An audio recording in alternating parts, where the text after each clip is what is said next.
Welcome, Kenny Brixey, and I'm delighted to talk with you today about your new book, Discovering the Divine Within. Oh, thanks so much, Jan. I sure appreciate you having me on here. Well, what a lovely book. This is obviously a labor of love. It is deeply insightful, and it offers us wonderful guidelines for how to, and inspiration, I'll say, um, for really tapping into the divine or God, the presence of the holy that is within us and all around us. So my first question for you is, as a person who's been on this spiritual path for a long time, obviously, why this book and why now? It's this book. To answer that part of the question, this book is it's a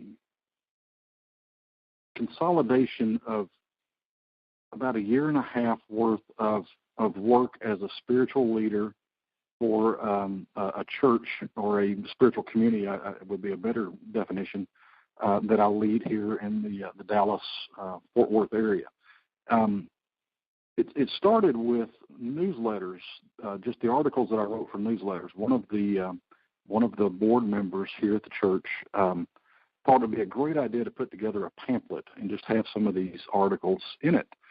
And I said, okay. So we started putting it together, and then we started adding some meditations into it, and then we started adding some affirmations into it, and it no longer was a pamphlet. So the answer to your question about why now is because it just kind of came together.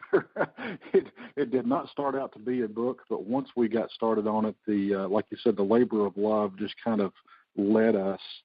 And I say us. I had the president of my board she was my inspiration on this. She did a great job of keeping me focused on getting her the information, and then she did a great job of editing and putting things together for me.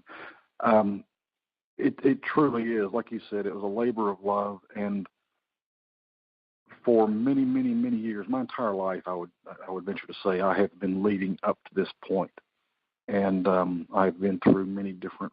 I say many. I've been through many different churches. Most of them were traditional religions, and while they served me to a point, I had to break free of those to get to where I am in writing this book, which was to open myself to further truth.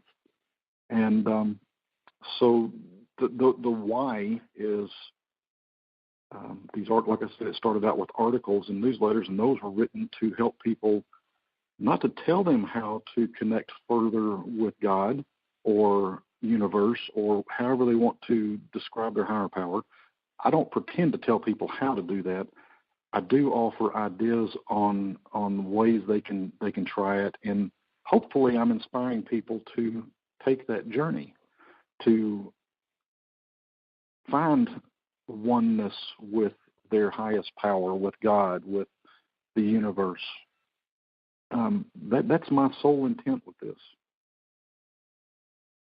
Well, and I think it's done so very well. I think you named it correctly when you realized that you were being led, that you were in a flow to pull together all of this, all of these ways that you have journeyed and opened up and now been with a community that is forming and opening to deeper understanding of sacred wisdom. And then you just followed that flow. And what I know about how life works is that when we really are in that flow of the river of the Spirit, we are brought to places like these. We know it's time to tell our story, or we know that all of the pieces have come together, and now is the moment. So when we hear that and we answer that call, I think it's really something to celebrate, because so often, we doubt or fear, which you talk about that a little bit in here, which is terrific. that this really could be of the divine. That ego voice, that inner critic, Mm-hmm. or the critical voice we hear from others, sometimes we're not confident that the Spirit is really moving in our life or that we are connected. So what I found with the essays in particular is that you have many different ways of assuring people and helping them notice the movement of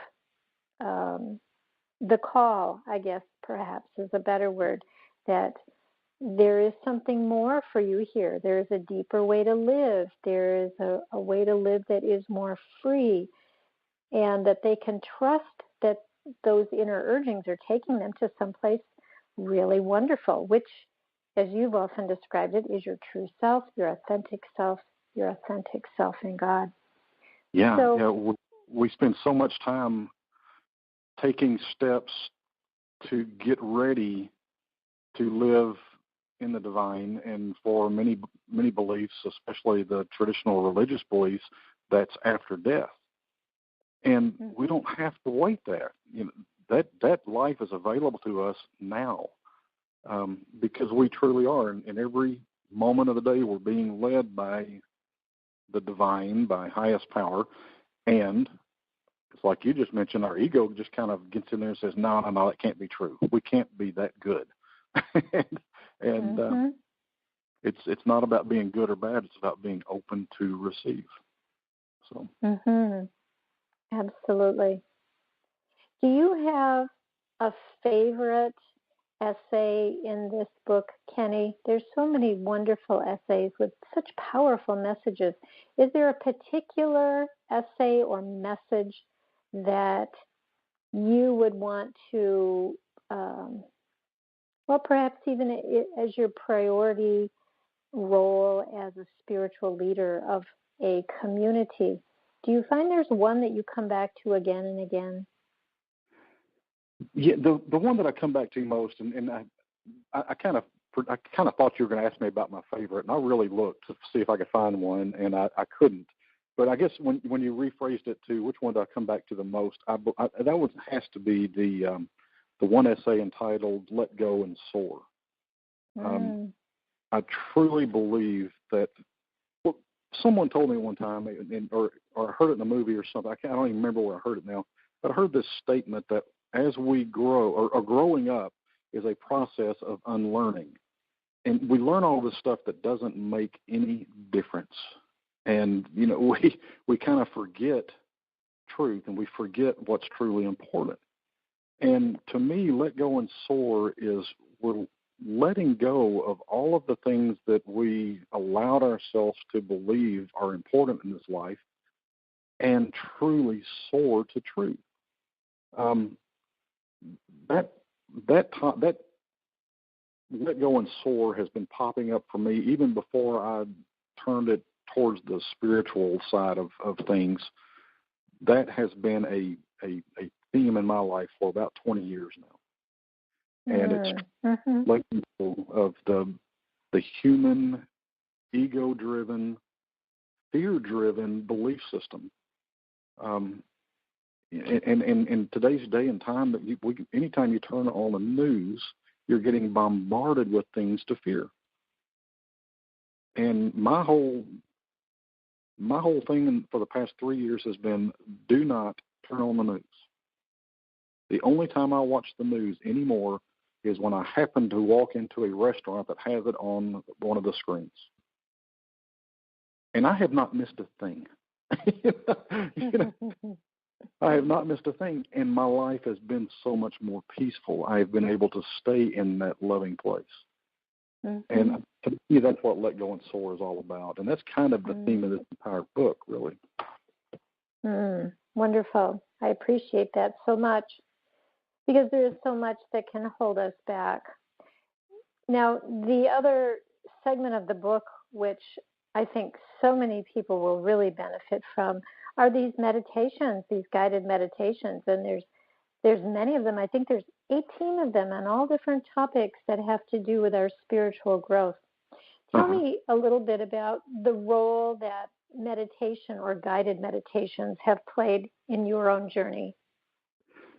Yeah, guided meditations actually is what moved me to a place spiritually and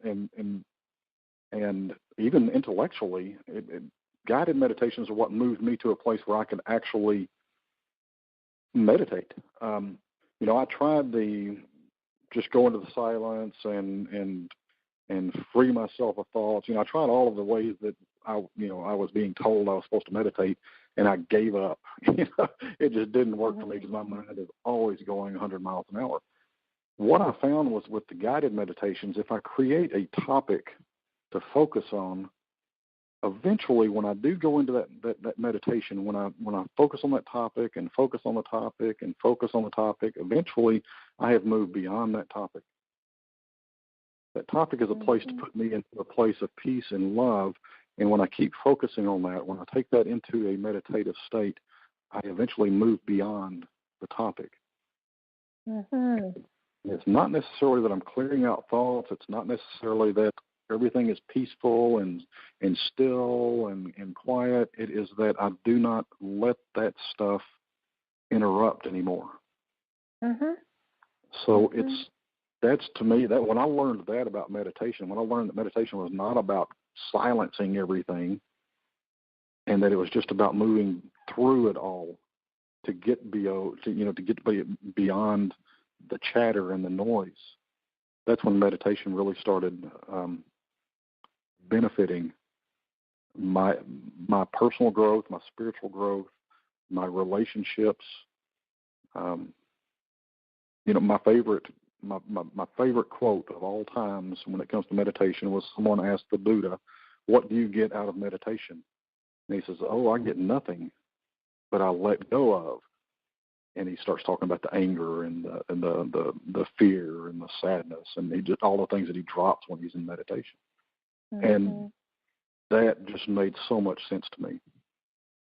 And it's true. It's not that meditation. When I used to go into meditation looking for those big aha moments, I didn't get them, and I'm thinking I'm doing this wrong. But when I found after about a year of doing meditation, I realized that this hair trigger temper that I had, especially in business, was gone. I had no more. There's still times I get angry. If something happens, but very, very quickly, I'm back to peace. I'm back to calm. I'm back to a loving state. But the firing back and the reacting to whatever caused the anger is no longer there.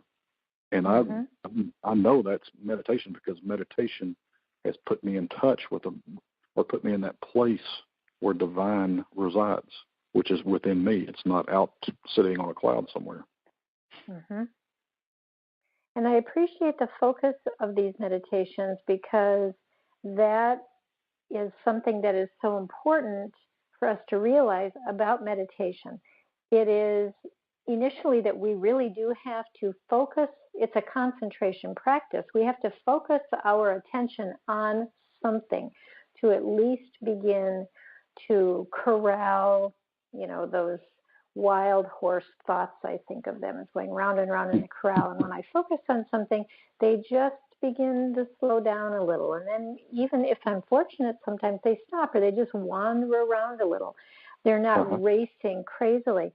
So in these meditations, you are encouraging us to use visuals sometimes or feelings or words or breath to help us bring our attention to center. So there's one here on a sanctuary, and there's one on Divine Mother, and another on light, and so on. So these really help us begin to have a kinder relationship with our mind, which is what you're talking about, yes. Yeah, and I think it's extremely important. I'm glad you brought that up. I think it's very, very important for people to realize that some of you are going to connect with God, connect with divine, If you're meditating, some of you are going to find that stillness, if you will, through visual means. Some of you are going to find it through auditory means. Some of you are going to find it through kinesthetic means. And some of you are going to find it through thought. And it's very, very, very important to open yourself to receive it this way. We get caught up in thinking that we're supposed to see these grand visions or hear these booming voices. To have a feeling of love just wash completely over us. Sometimes that happens, but what I have found for me anyway, those things come when I allow the sum total of everything I experience to be real. To not discount them because they weren't that huge aha moment. We all receive and send information in different ways, and some of it is this is the VAK or the modalities of learning, and some of us do better with visual, some better with auditory, some better with kinesthetic, some better with the auditory digital. Folks, allow it to happen. Be open to it. That's the key. Just be open to it. Wonderful. Yeah, that's so very evident in the book, Kenny, by all of the ways that you offer us to open. It's like a full-on permission of, maybe this would open a pathway for you. Maybe this, and to honor whatever resonates with you. We've all heard so many shoulds and rules and parameters for our spiritual or religious life or our spiritual practice. And the freedom to explore is wonderful, because then we do, as you describe here, we find what is authentic for us, and then we can follow that path and deepen and to take joy in it, delight in it, because it's our unique connection to the divine. So lots of wonderful ways for us to deepen that connection. Another one of which you have is affirmations. This is in the final portion of the book. So I'd like you to say just a little bit about affirmations and why you think they're important in this opening process. I guess it was about 24, 25 years ago, I attended a seminar that taught one powerful affirmation. And now it took us 11 days to learn this affirmation. And what that affirmation was a statement of our truth.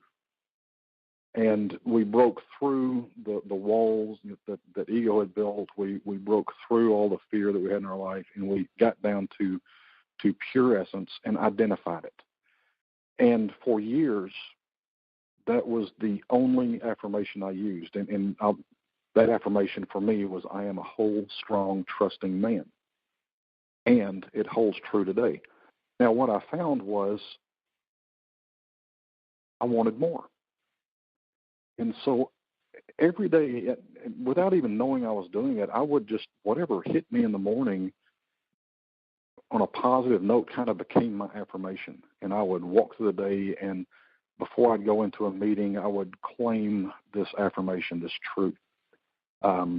And, before I would walk into a tense situation, I would claim this as my truth. And I found that it was empowering me to go in and allow the real me to be there instead of the fear-driven me. Instead of being the wimp that I had been, before I learned all of this, I kind of would go into a meeting and really be intimidated by people. And this allowed me to claim my truth and claim my spot. It wasn't to go in there and say, I'm better than you. It just was to say that what I have to say is worth something. I deserve to say it, and if you choose to listen to it, great. So that's how this all started. And when I realized what I was doing, I started writing some down, and then I don't even remember now when. I think it's back in the fall. I started posting daily affirmations on Facebook and Instagram and where all the social media things. And again, what I call my idea guru, the lady who helped me get this book put together. Once she started seeing those, she encouraged me to put together put some of those in the book as well.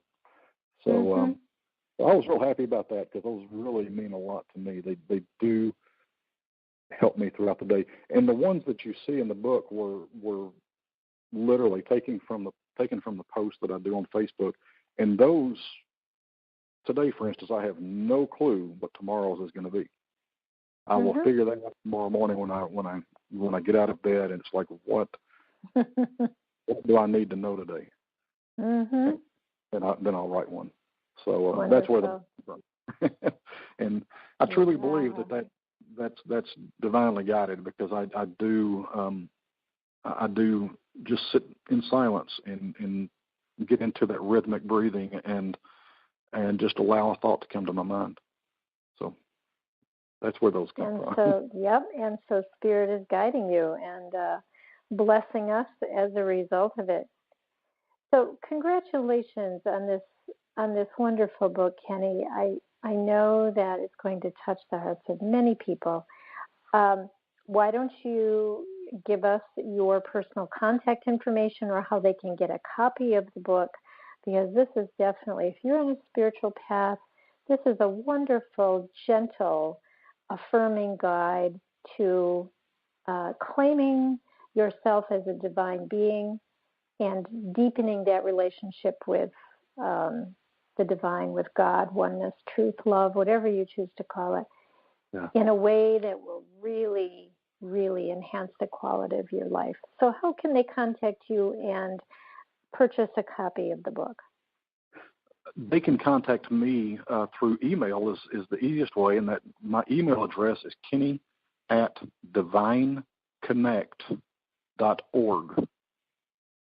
I also have a website that is www, just three W's, whatever that is, .divineconnect.org. And if you send me an email with an address and all of that, I can make sure that we can figure out a way for you to purchase a book. Or if you would just like to purchase one directly without going through me, createspace.com is a great place to go. Amazon.com also carries it. It's now available as of yesterday, I think it was, or a couple of days ago. It's available on Kindle, and very soon it will be available. You can order it through your favorite bookstore. So those are the places that it's available, and I would love for you to pick up a copy for yourself, and also one for somebody that you really would like to touch on a level of love, because I really do believe this is more love than it is any kind of, spiritual and love to me are the same thing. So it is a love blessing, if you will, for yourself and for others. So I would love for you to contact me there, at, like I said, kenny@divineconnect.org, because I'd love to know what you think about it. Excellent. Thank you so much. We'll have that information here on my site as well. And it is oozing with love. I will say that. It really is. You feel divinely embraced and held and comforted and encouraged. It just really has love at its core. And it's such a great reminder that we do too. So thank you so much, Kenny, and many blessings on the book, much success, and may your journey continue to unfold with as much divine grace and beauty as you put into the world. Oh, thank you so much, Jan. I really appreciate you taking the time to talk to me today about this.